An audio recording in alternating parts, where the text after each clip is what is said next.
to catch us up on time. And so as our flight is about to begin, so we'll go ahead and go down a bit more, please.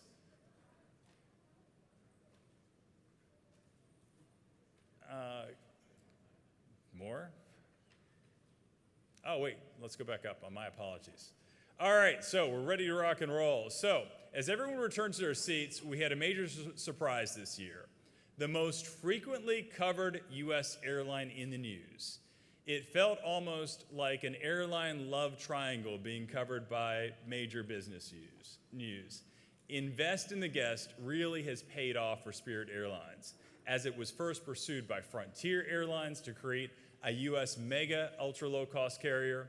Shortly thereafter, our good friends at JetBlue made an all-cash offer for Spirit that investors absolutely could not refuse and was officially approved by Spirit shareholders just last week.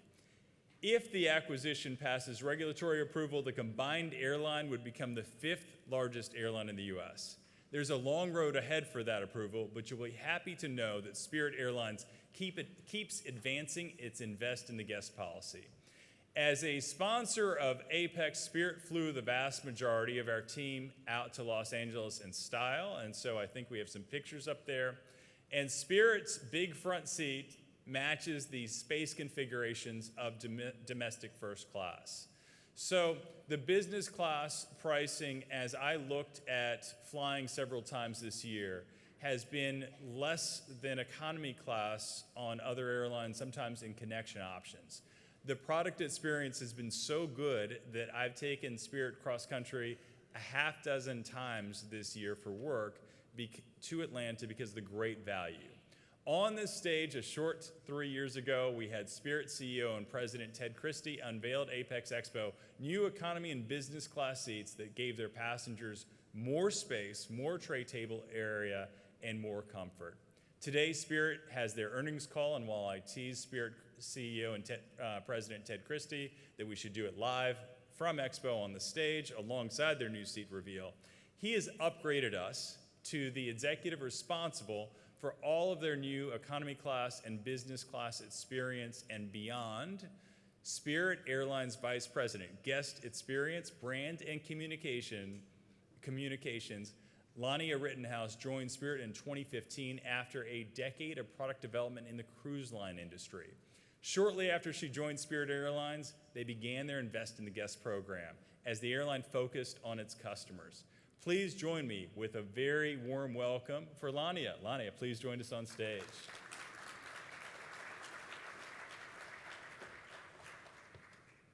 Thanks so much, and we're going to have fun this morning. So, yes. As you can see from the picture, I was in a big front seat, and I looked like I was, I wish we had a little bit brighter picture because I tried to make that as lie flat as possible. As you look, as with JetBlue, my Spirit lie flat seat dreams may come true. There may be lie flat seats in the future on your aircraft. Why are you making this change today, announcing a new big front seat, business class sized, and economy class seats? Well, first of all, thank you for having me. Appreciate it. Really happy to be here today. A lot of reasons. One, it is business as usual for the moment at Spirit. There is a pending merger, and we are going to do as much as we can to support that. But in the meantime, we continue to grow very aggressively, and we have 33 new airplanes coming next year. And there's a long road ahead of us, so we want to continue to innovate. We want to continue to provide the best possible value for our guests. So that's why we took this on. Speaking of that, how did you make the seat selections and choices as you went through this process? Oh, we decided to have a seat show. Like when we rolled out our new seats that you were familiar with in 2019, which was the Acro 6, it gave us an incredible increase in guest satisfaction from what we were flying previously, which was the Acro 3. And we looked at it and we said, you know what, this is fabulous, but we think we can make it even better. So we did a seat show, and we invited a number of different vendors to bring their products in. We took a look at all of them, and by narrowing down, we ended up with the HAECO Cabin Solutions product, what you're going to see here today, the HAECO Vector Lite and the HAECO Vector Premium. And then we started iterating additional improvements in the seat, unlocking every possible way to reduce the weight of the seat for additional sustainability, increase the space of the usable space for the guest, and increase the comfort. So those were our three main goals, and I think we've hit the nail on the head with this. Well, this is the seat that I've fallen in love with because when you can get, we're going to start here, because when you can get a business class experience for an economy class price. Incredible. Are you ready for the reveal? I'm ready. All right, let's do it. All right, here we go. Okay. Voila. All right. Tell me how we have upgraded. Okay. So what you're looking at here today, what we were able to do is we were able to keep the same full dimension of the two, what we like to call big front seats. And we were able to unlock a bit of additional depth and width in each of the seats. We were able to add additional comfort through additional padding in the base of the seats. If you can see, if you've flown us before in our big front seats, we had a pretty sizable gap between the two seats. And what we've done is we've broadened out the shoulder space so everybody has a bit more comfort when they're sitting back in the seat.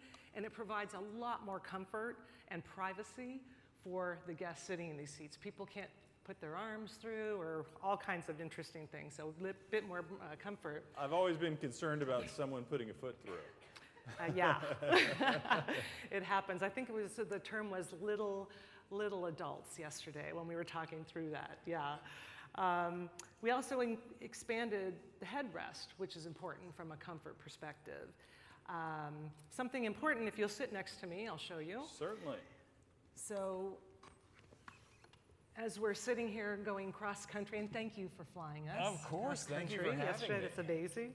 As we're sitting here, in our past iteration, if I wanted to open my seat tray, I had to bother you to be able to open up the center console and pull my tray out. What we've done with this seat is we've moved it to the end bay, so I don't have to bother you if you're taking a nap in your cocoon. Very kind of you. Yes, so move that to the end bays here and just provide a bit more comfort. And we've expanded the tray as well so that cocktails or snacks or phones fit much nicer on this now. And I know you can't see this from out in the audience, but there's also a texture here and there's a lip so that my phone will have a harder time going off the edge no matter where I place it, because it basically, in turbulence, that won't move anywhere. Yeah, absolutely. That was another nice little feature. At Spirit, we pre-recline our seats to avoid drama in the cabins, and no different with our big front seats. But what we were able to do with this was pre-recline it almost an inch more, so it provides a lot more comfort when you're sitting in the seat. So between the width of the seat, the additional privacy, the movement of the tray, the additional seat comfort, the additional depth of the seat, and the headrest, it's an incredibly more comfortable seat, and it's already an incredible value. I mean, this seat alone is the best value in the sky. I agree, it is an incredible value, and the really nice thing about the pre-recline is that you're halfway between the upright and locked position and a little bit further back if I had seat recline, so it's a very nice in-between. Yeah. In terms of when you change seats, how quickly, in weight savings and environmental sustainable, how quickly does it pay for itself?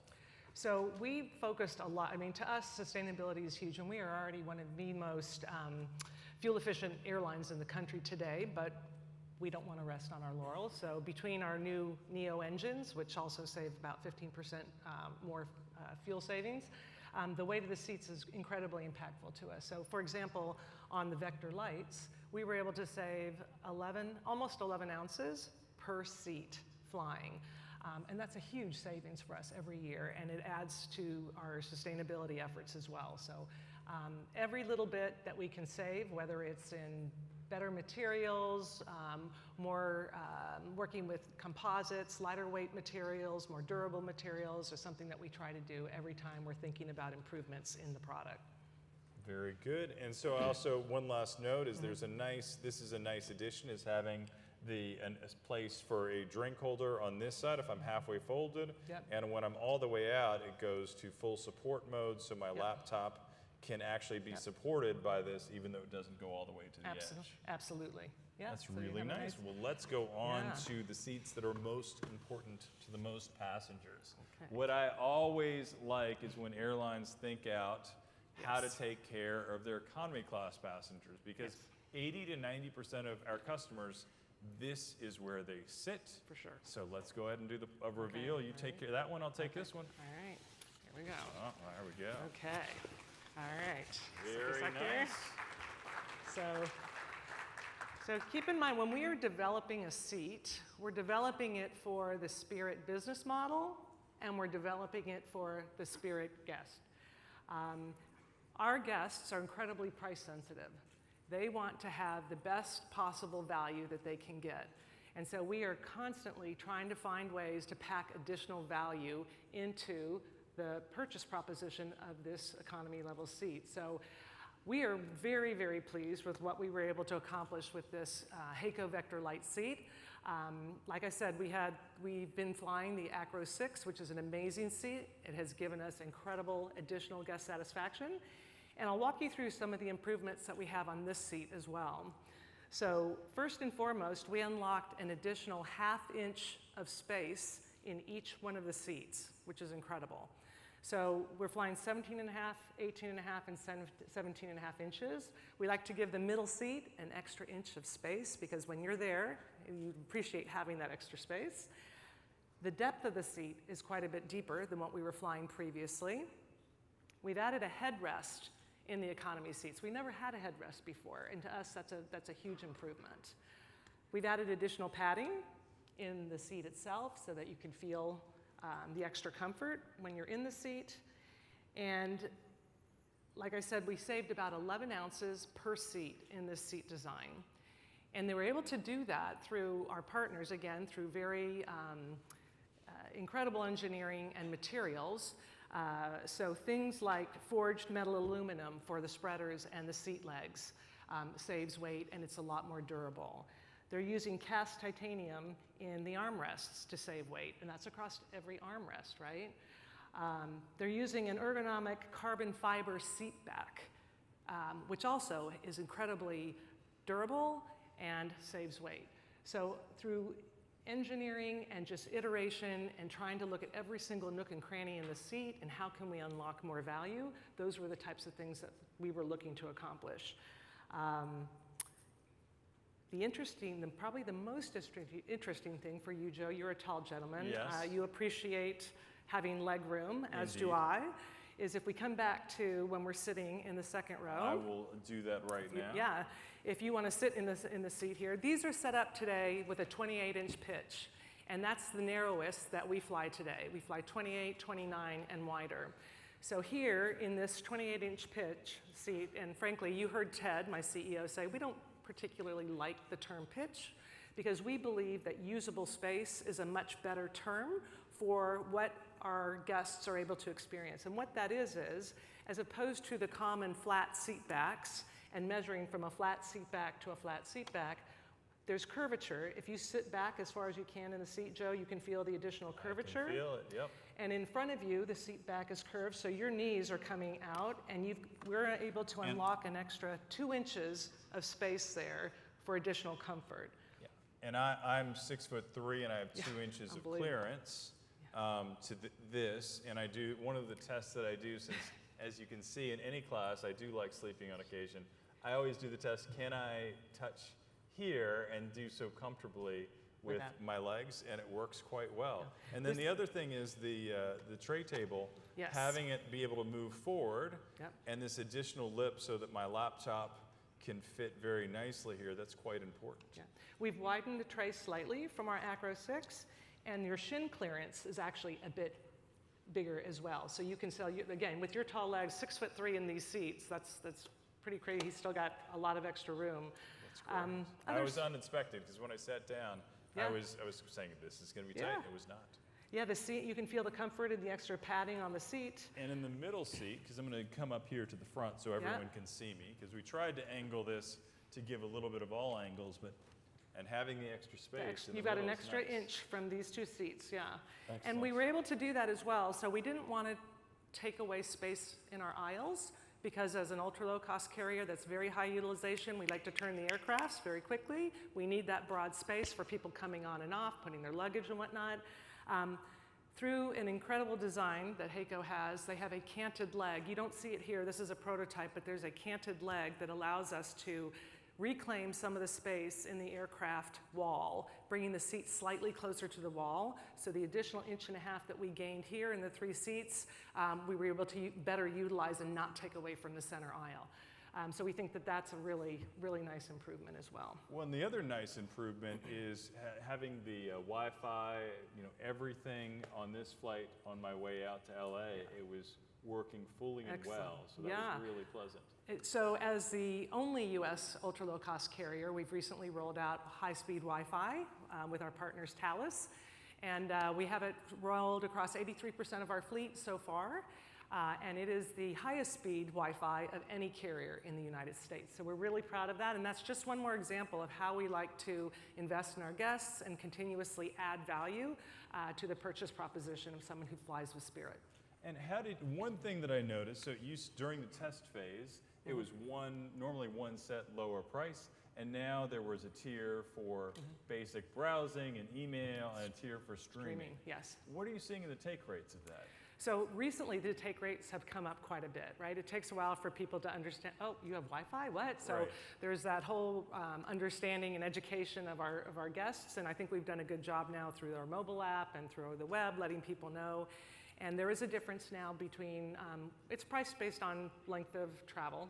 So, less price if you're flying to Orlando from Fort Lauderdale versus LAX. So, yeah, but it's a really nice benefit to have the value of the product with the Wi-Fi. And again, it's a component. Our guests only want to purchase what they want to purchase. So everything is priced separately, and they get to pick and choose what is right for them. That's perfect. One of the things that Apex IFSA Chief Operating Officer Russ Lemieux commented on, because he was using the Wi-Fi, is that it worked all the way to the gate. So from gate to gate, is that something that you've designed in terms of your customer flow experience? Absolutely. We didn't start with that, but we're there now, and we're very happy with that, because that makes a difference. If you're cut off while you're still up in the air, sometimes you're quite interrupted with what you're watching or doing or whatnot. So they're that's a new feature for the Wi-Fi.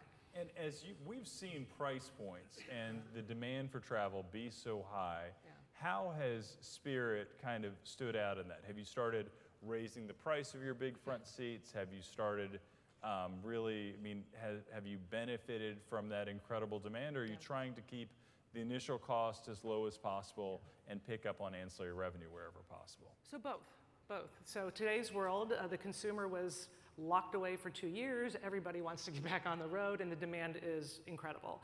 So we too are taking advantage of this. It's supply and demand, right? So we do that, but we still are the best value in the sky. Still usually 30% below any other carrier with the product that we're offering. So the ancillaries are exploding. We're doing a really good job with trying to figure out and unlock what do people want, what are they willing to pay for, and so our ancillary revenue has taken a huge increase as well. But we're mindful of our mission, which is to deliver the best value in the sky, and to do that we have to consistently be below what everybody else is charging. So that is our mission. That is why that is what we strive to do every single day. One of the areas of biometrics where you won an Apex award last year was on your automated luggage check-in, because it works with any state ID. It's pretty universal. And then you're also able to swipe your credit card if an additional fee is needed. Yes. How successful has that been in your nationwide rollout? It has been incredible. The feedback has been terrific. We've delivered 5 stations so far. We're working on our 6th. And every day, as people realize that we have it and the ease at which they can use it to transit through the airport and the time savings, it has been a huge benefit to our guests. And again, another feature of our Invest in the Guest campaign is the automation. Continue to try to do that as best we can. Automation, when it works really well. And then how often are customers able to use that automated service versus when it takes an agent interaction? We have agents circling anyway because of, some folks are newer to the technology and haven't used it before, or traveled with us many, many times and didn't realize it was there and it's their first time. So we have road warriors who love it, know it, they're through, but others that need a little more time. So we have agents there to make sure those that need some assistance will get the assistance they need. And Lania, with these new seats, what is the rollout plan? So is this going to be taking out seats from existing aircraft, or is it going to be a continuous upgrade process on new aircraft? So these seats are intended to start flying next year in January.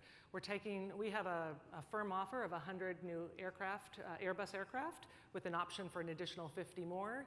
And so these will start flying on our new aircraft starting in January of next year. So our plan is these are all for our new aircraft deliveries. So we're taking delivery of 33 new aircraft next year. So we have a lot of seats and a lot of installations that we have to do.